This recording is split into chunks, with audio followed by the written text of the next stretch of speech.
Bagaimana cara kita menghadapi orang-orang Wahabi? Yang paling bagus itu pendekatan ilmiah. Artinya apa? Kita pelajari dalil-dalil Ahlus Sunnah wal Jamaah. Setiap ada kelompok luar menyerang faham Ahlus Sunnah, maka kita jelaskan dalilnya. Dan ini paling efektif. Karena kalau dalil kita jelaskan, paling enggak orang yang akan terpengaruh itu gak jadi. Atau sudah terpengaruh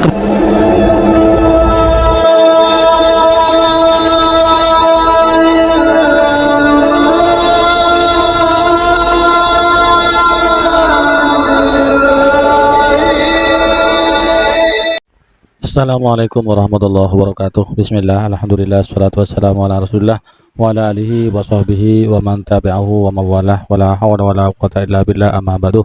Sahabat Jayati yang dirahmati oleh Allah, alhamdulillah di kesempatan kali ini kita jumpa kembali di channel YouTube kebanggaan kami, Cahaya Hati 80.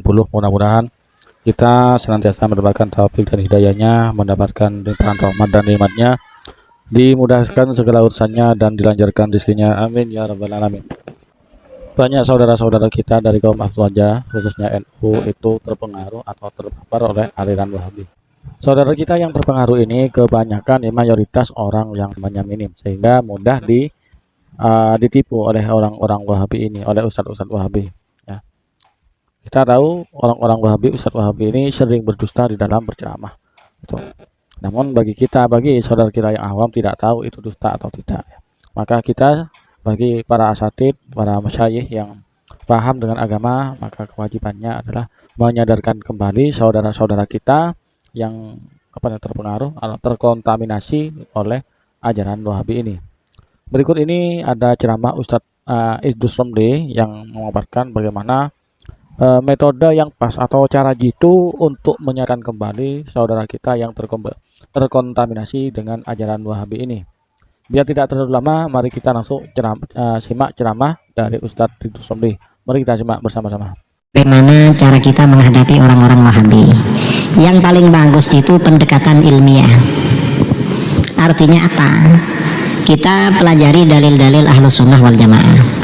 Setiap ada kelompok luar menyerang faham Ahlus Sunnah, maka kita jelaskan dalilnya. Dan ini paling efektif. Karena kalau dalil kita jelaskan, paling enggak orang yang akan terpengaruh itu gak jadi. Atau sudah terpengaruh kembali lagi. Bahkan yang sudah ada di situ bisa kembali lagi, ketarik lagi. Ini yang kita lakukan di mana-mana. Saya setahun setengah yang lalu di Jakarta. Saya tanya, kenapa ngundang saya? Saya ini mantan Wahabi, Pak Kiai. Loh, kenapa ikut Wahabi? Dari orang tua. Bahkan istri saya juga Wahabi karena dari mertua.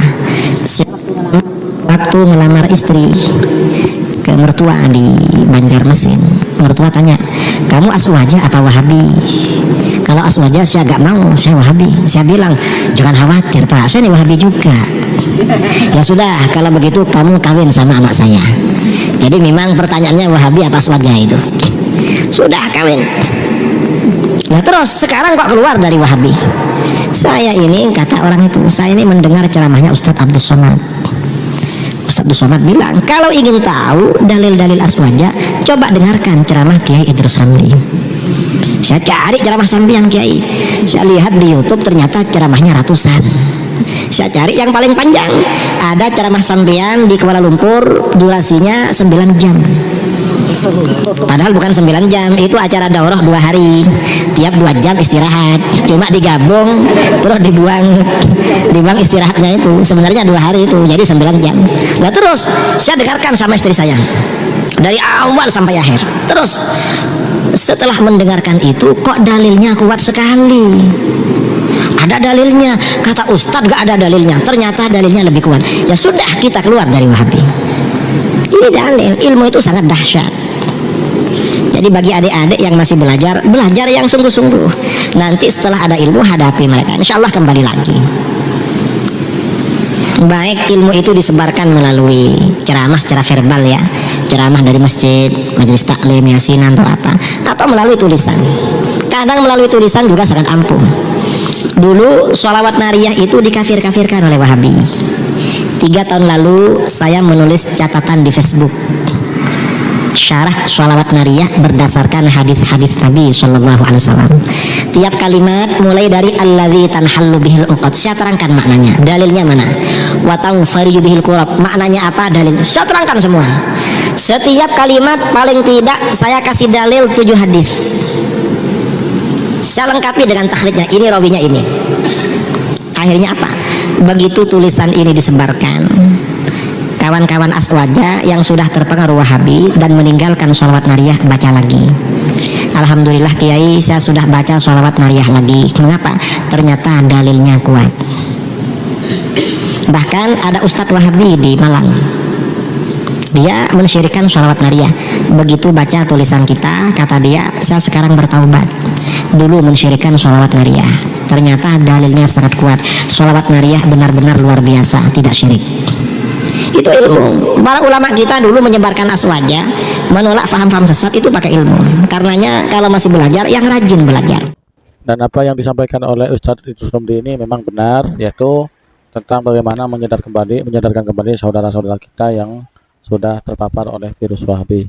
Jadi termasuk ada channel YouTube Sani Oye, ada Afandi, ada Zaini dan lain sebagainya. Itu adalah channel-channel yang memang memaparkan dalil-dalil amalia aswaja yang dibid'ahkan, yang disalahkan oleh Ustadz Wahabi. Dalilnya jelas, ya, dalilnya, argumentasinya jelas, dalilnya jelas, dan mudah-mudahan dengan argumentasi referensi yang jelas dari karangan asatid ataupun YouTuber aswaja ini dapat menyadarkan saudara kita Salafi Wahabi, khususnya warga NU yang terpengaruh, yang terkontaminasi dengan ajaran Wahabi. Mungkin hanya ini yang dapat kami sampaikan pada kesempatan kali ini, mudah-mudahan bermanfaat. Amin ya rabbal alamin. Dari kami kurang lebihnya mohon maaf. Assalamualaikum warahmatullahi wabarakatuh.